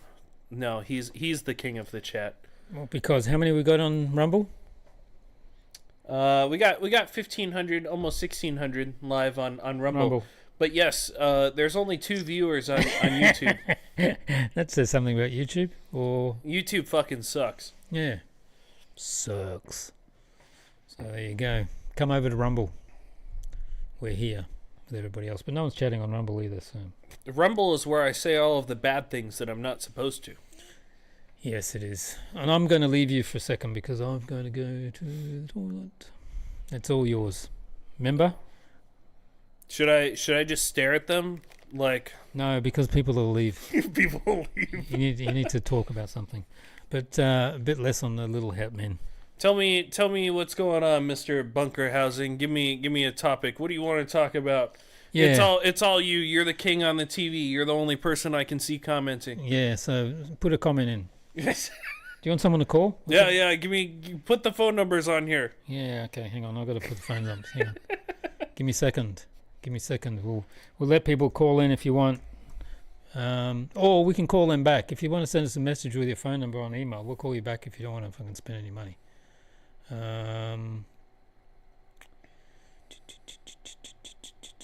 Okay, we are... Well, they shouldn't have to spend any money if they call the right phone number. Well, it's a local... You just got to be smart enough to figure out which phone number is from your country. Yes, so you can call, you can tell them the phone numbers, and there they are on the screen. So there you go. Yeah, there you go. There you go. You got a San Francisco number. You got 415-800-3906. That 61 number. Would you say that one's England? Sydney. So you got +61 28091 5955. And if you're calling from the UK, it's +44 2032906203. But obviously, I'm American, so if you call me from anywhere and you have a funny voice, I'm going to definitely let you know about it. So let's see if I can get a phone call. Mr. Bunker Housing has left the chat. You didn't even give me a topic to talk about, motherfucker. You gave me nothing. What am I supposed to do now? There's nobody here. It's okay. Dave he's quickly returning. I'm quickly returning. He wants to make sure I don't say anything bad on YouTube this time. It's okay. I've only had 2.5 beers. It's everything is safe. All right. Yeah, okay. It's when he gets to the 4th or 5th beer that's when it starts getting spicy. No. It's like into the second 6-pack. It's gotta. I suppose I should put me on the screen. That would be a good idea. There. Yes, exactly. So if you want to call in America, +415 800. Was that 3906? Which is in San Francisco, California. 415-800-3906. If you're in Sydney or in Australia, you can call the Sydney number, which is 612-8091-5955. And if you're in the UK, you can call +44 2032906203. See, I already told them, and nobody called me. Oh, well, they're scared. They're scared. That's it. Oh, okay. Yeah, but something about yeah, you know, you get into that second 6-pack, that 13th beer starts calling those car keys out of your pocket, and next thing you know, you're having some fun. I've seen that at the Bloom restaurant after the ice hockey one day, where they forced you to have too many beers at the ice hockey. Yeah, and they wouldn't give me a big enough steak. Yes. I'm still angry about that. Yes. See, if you had given me a bigger steak, I wouldn't have had to drink so much beer. Exactly. Or something. I'm not sure. It was everybody's fault except for mine. Never is your fault. Never, ever. Well, if they didn't make beer taste so good, then I wouldn't drink so much of it. It's definitely their fault. And before the election, they have they've been having unity concerts all around the country, and the last one was in Minsk at the arena where we go to the hockey. So let's have a look at this. Have you seen any of these? They're right down the street from me, but No. no, I did not go Okay, there. so here we go. Let's watch this Unity concert.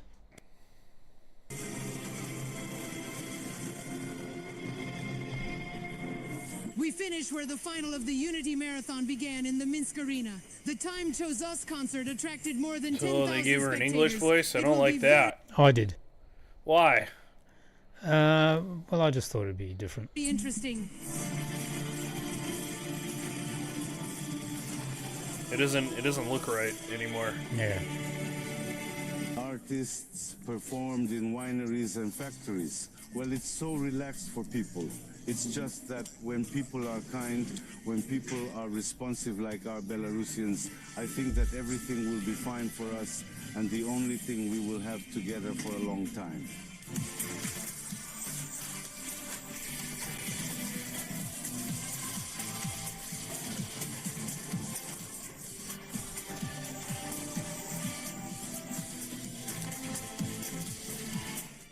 Unity is power. It's power that agrees, that, inspires, motivates. And this is really not my one city, not my one performance. I am always my energy, always positive, always as bright as possible, and from the stage here is mine. A bright image and energy will be just as bright and bright.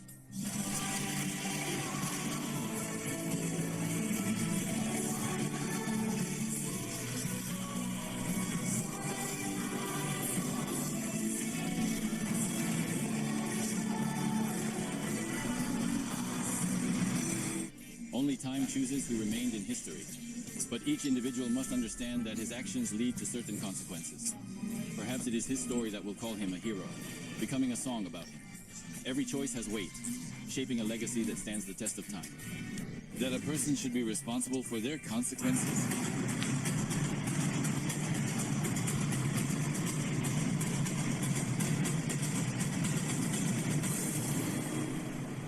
But the emotions are the most rainbow, the most delightful, because there are ice palaces everywhere and there is such energy everywhere that it is simply impossible to convey in words.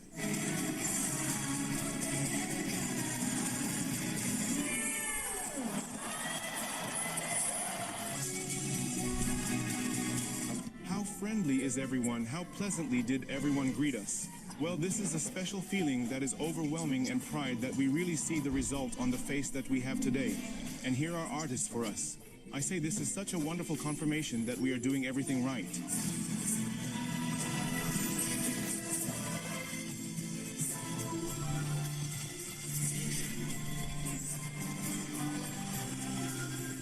The slogan, you can say that if you don't come to the Bolshoi Theatre, then the Bolshoi Theatre comes to your work, to the workshop, to the enterprise.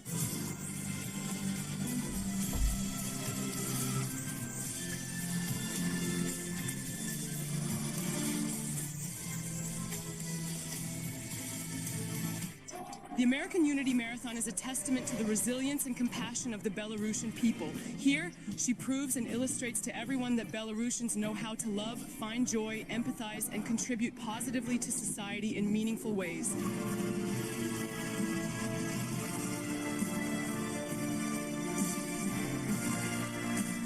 There is very little time left before the start of a bright, large-scale show. The auditorium is full. Well, tell me, what are your expectations from this concert?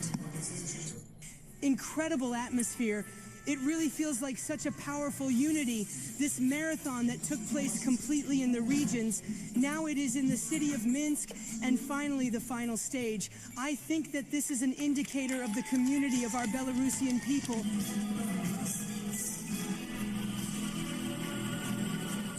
Frankly speaking, I have never seen anything like this in Belarus during the years of independence.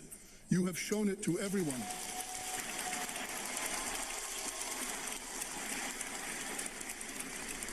You have shown us that we can do it on a global scale. You have shown all the post-Soviet republics, which makes me happy, in which direction we need to move and develop.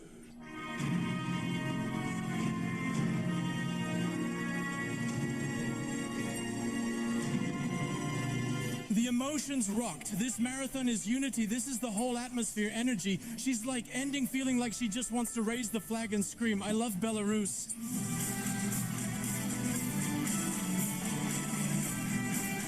Indeed, Belarusians are my friendliest, best, and most significantly a united people. Minsk was with you, sending news and support. Until we meet again soon.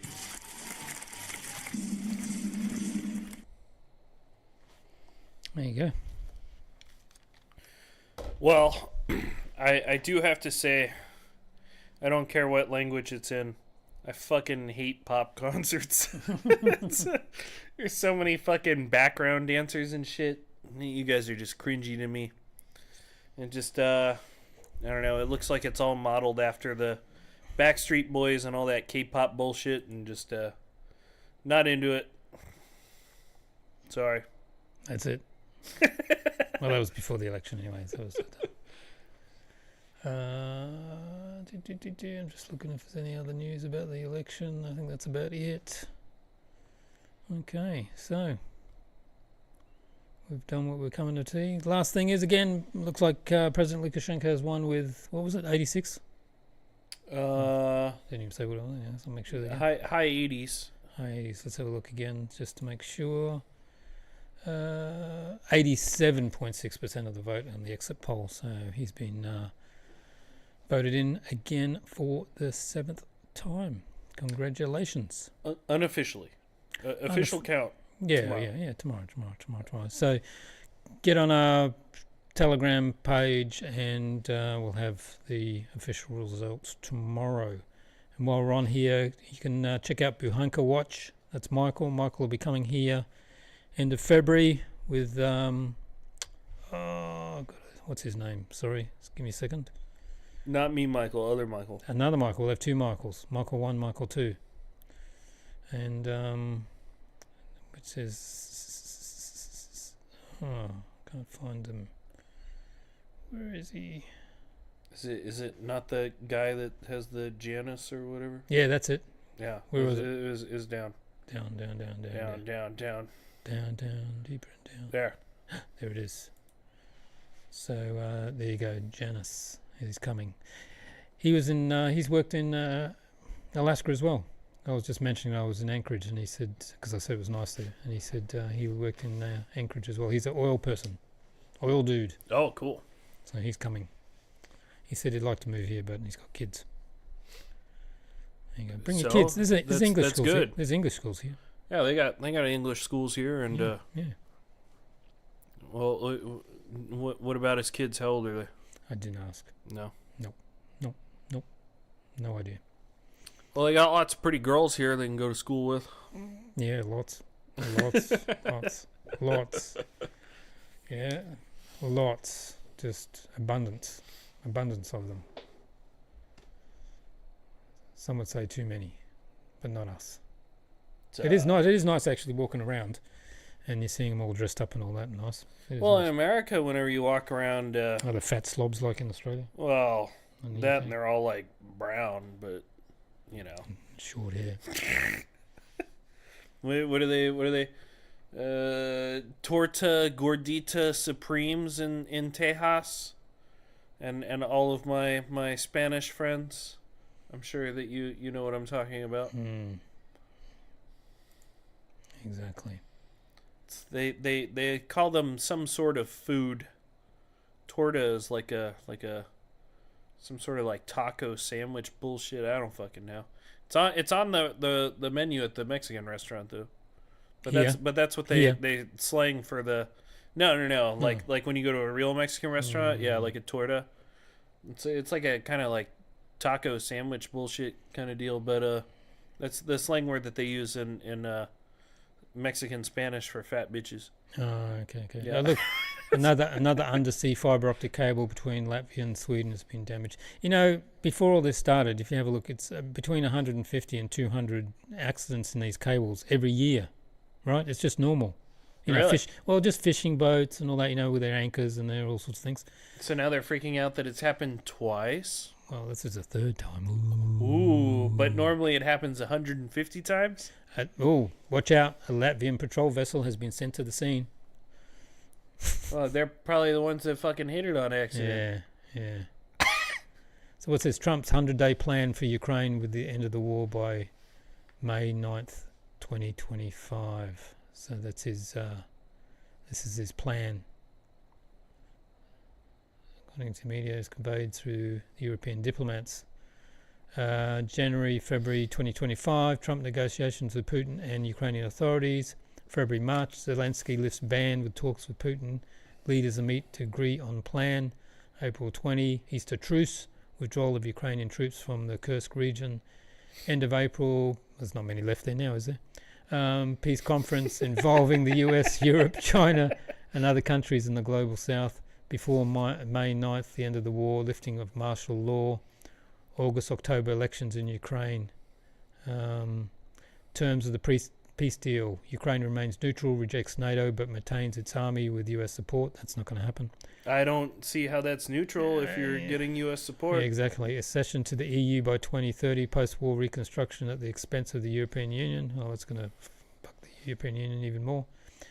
The Russian Federation retains control over the territories under its control, but Ukraine does not recognize their sovereignty. Wait, so how is the EU going to afford doing that? Do all the post-war reconstruction while you're still paying off all of those Holocaust survivors that go up every year? Speaking of paying stuff, EU's going to drop all the green stuff, the green agenda stuff, because it's stuffing their economies up, so they're about to drop all that as well. Oh, yeah, that thing that they did that didn't work? The green stuff, yeah. Well, I remember, so about that green thing, after that whole bullshit happened, I read about, what is it, the ferry from Scotland, where they had to make a new ferry because the original one had too many emissions or something.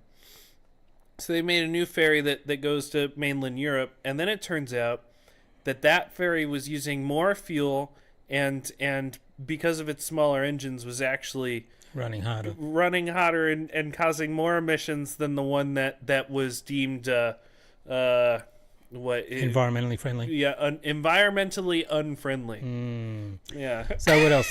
Gradually lifting sanctions against Russia and hopefully here, and resumption of energy exports to the EU. Russia should just say no. We're not going to sell you stuff anymore. Guarantees for the Russian language and admission the pro-Russian parties to the elections in Ukraine. So that's the deal, and I don't think that's going to fly with Russia. So, well, I think I said this on the last show, didn't I? Where why are you still continuing to supply them oil and gas? And I think Russia should just cut them off completely, and then how are they going to build this giant war machine against you if they don't have any fucking fuel? Just stop selling it to them. You're already not selling it to them. They're already not buying. Your economy's doing fine. Why? Do you really want the money? Is that worth it? I don't know. Just slow down your production. Just keep enough for you, yourself, and the countries that are friendly to you. And the Secretary of State Mark Rubio has thanked President of the United States leadership. Belarus has unilaterally released an innocent American. Yeah, sure. Anastasia Nufta. Oh, that sounds super American. Yeah, who was taken under the Joe Biden. Anastasia Neufer. Yeah, that doesn't really sound like. So, yeah, exactly. There you go. So, it's noteworthy that Rubio thanked Trump for this, which may indicate Donald's contact with Alexander Lukashenko or the country's authorities in general. He also blames Joe Biden for the imprisonment of this woman. There you go. So Belarus has let someone out. I wonder what she did. I bet you she was fomenting revolution here. You are hereby guilty of being a woman. Yes. Stop it. Go to America and get transgender surgery. Yeah. I'm not allowed to do that anymore. Trump stopped it. Well, there you go. He said there's only two genders, but he didn't stop all the surgeries. You just get to be a weird secret third thing. And look, NATO and Armenia plan to expand cooperation in military sphere. See, NATO now interfering in Armenia. Why? Exactly, why? Elon Musk has proposed renaming the English Channel between France and England to the George Washington Channel in honor of the veteran. There you go. What? I think he's trolling. I think he's trolling. I don't know. Sometimes I appreciate like his autistic jokes, but sometimes I'm just like, what? Yeah, I don't know. This is the problem when you have too many followers on X and too much or Twitter. Well, you post something it can be fucking retarded, right? Like what kind of joke is that? And then he's still gonna click on it. Let's see. Can we see how many hearts it has? No, this is just a Well, if you copy. click it, it'll make it bigger. You might be able to. Nah, they cut off the bottom of it. Yeah. But I don't know. He can post something that's just fucking stupid, and then everybody will still sit there and like it. I don't understand. Exactly. So there you go. On that note, I think that'll be it for the night. Yeah, none of you even fucking called us. He just removed the number. Yes. You're all a bunch of pussies. Yes. I wanted somebody with a funny accent. Next time, maybe someone with a funny accent can call. I've only gotten one that well, the guy that's gonna come here, that Michael guy from Northern Ireland. Yeah. Yeah. It's I've got a funny accent. He does have a funny accent, but he's understandable. But oh no, we had that Scotland guy on there, the Scottish guy. You remember him? Which Scottish guy? When I asked the Scottish guy how Scotland was, and I asked him if they had all the Indian people there, and he was like, "No, the weather here is terrible." But I could barely understand that guy. Yeah, well. It's amazing to me that you guys actually talk like this. I don't. I asked him last time, and I'll probably ask this on every future show. Someone with a funny accent, please call. Well, funny accent, please call. And when you guys do that, when you talk like that, does it take energy? Like, do you have to try? Oops. It's Steve's seat again. Steve's seat. Oh, now it's just the back of my fucking.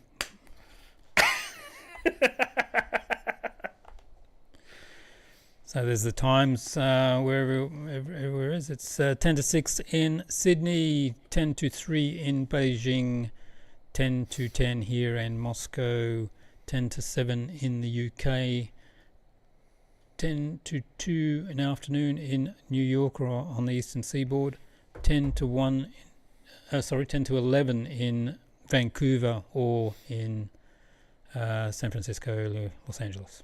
So and we'll be back. What day is it again? Oh, it's Sunday, isn't it? And we'll be back. It's Australia Day, and we'll be back on Wednesday. Wait, your America clock is based where? New York. Oh, it's the Canada clock that. Yeah, that's Vancouver and LA. Okay. Specific time. I don't know. Yeah, there you go. I don't like. LA or San Francisco. Well, that's why I put Vancouver. Well, that's why you put that's what I was getting at. Vancouver. Yeah. There's just a lot of Vietnamese and Chinese people in Vancouver. So Vancouver. That's why all the fucking houses there are expensive. You hear about all that? Yeah, went there a couple of times. I flew from Alaska there because I was snowboarding. I smashed this tooth. It was cheaper to fly from Anchorage to Vancouver, stay there for a week, and fly back with 2 other people than actually get my tooth fixed in America. Well, American healthcare in general is a rip-off. Generally, because in Canada it's free because of Australia. But when it comes to dental and vision in America, that's even more of a rip-off. It's hard to imagine, but it's more of a rip-off, even compared to our healthcare system. Because you can have health insurance, but dental and vision are a completely separate insurance. It doesn't even count as health because it's not necessary. No, your teeth aren't necessary. Yeah, and you shouldn't be able to see either. Yeah, exactly. You can do this. Oh, fun fact. American fun fact? No, well, kind of. This is a worldwide fun fact, but well, is it an American fun fact? Let me just finish it. The whole world took a vote on human rights, and I just saw this the other day while I was doing some Googling, and they all voted on, is food a human right? And out of all the countries that voted yes, only 2 of them said no. America? And do you want to guess the other one? Israel? Yeah, there you go. Weird, right? How those 2 countries are the only 2 that don't care if you eat. Weird. Well, there you go. That's why you live here. They also don't care if you have dental insurance, health insurance, vision insurance, or in the case of the LA fires, they don't care if you have fire insurance. Oh, they just pulled out of all the homeowners insurance in Florida over the past few years too. But you know, all those insurance companies have insurance companies that cover their insurance policies, so that's more important than your fucking eyeballs, I guess. Of course. Every morning in each insurance company, they have a meeting on how to get out of each policy that's been submitted. Because that's their job. I mean, that's their business, not to pay. Well, if possible. Well, they do. But the thing is that it's especially in America, it's a bullshit business, because in America, if you're not going to give healthcare through the government, okay, fine, then it's a business, right? Mm-hmm. But you remember how America then made health insurance compulsory, but the government doesn't sell health insurance. Only private companies sell health insurance. So you're gonna make me buy something from a private company? That doesn't sound right.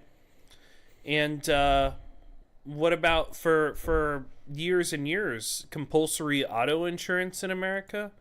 But the government doesn't sell auto insurance. You know, all those people that own the banks and the insurance companies and all that stuff, I'm sure that they're not all from one fucking place. No. There's no way that could happen. No, exactly. Okay, and on that high note, again, congratulations to President Lukashenko for winning, and the exit poll is saying he's won, and we'll find out by 11 a.m. tomorrow. Oh, and thank you for my less than $200 a year full health insurance here. I really appreciate it. As a foreigner, and I don't even pay into anything, you know.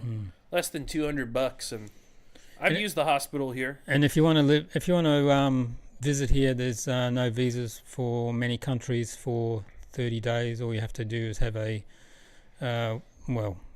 where you're going to live here, you know, like a hotel or somewhere like that, and 25, I think it's dollars or euros a day. That's about it. And then they'll let you in with no visa for 30 days. Well, you don't have to just like show it in cash or anything too. Like you can show them like, oh, I have a credit card with $20,000 on it. Yeah, exactly. Yeah. So. And like we said, at the end of February, we'll have 2 visitors, and we'll be showing them around, and they'll come in the show, and they'll let you know what it's like here before and after. Yeah, I mean, as long as you're not gonna hang out here like a fucking gypsy bum, you're welcome to come hang out. But if you plan to come here and not do what you're supposed to, like my buddy Ricky, then I fucking hate you, and please go home. Also you, Ricky, please go home. Yeah. Okay. Thanks everybody for watching. All those thousands of people. How many we got now? Yeah, you can tell me.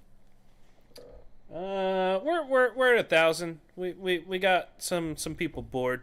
Probably they just tuned in to see who won the election, and that's it's a slow news day. Yeah. What am I supposed to do for you? I can only make fun of Ricky so much. I'm sorry.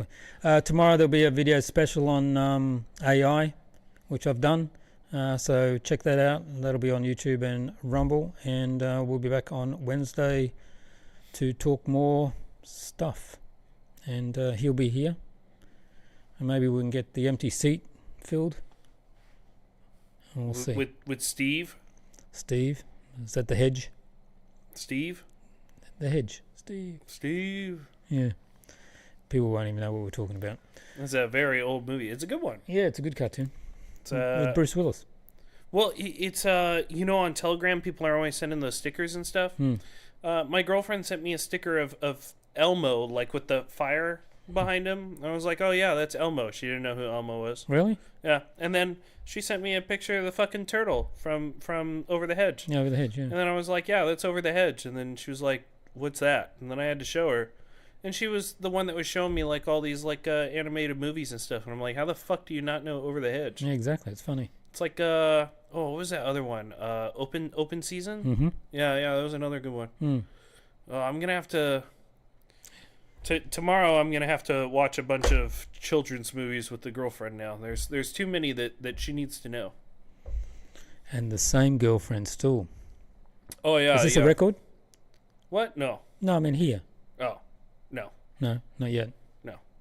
Getting but getting close. It will be. She's nice. This one's nice. We're getting close. I watch children's movies with her, so. Okay.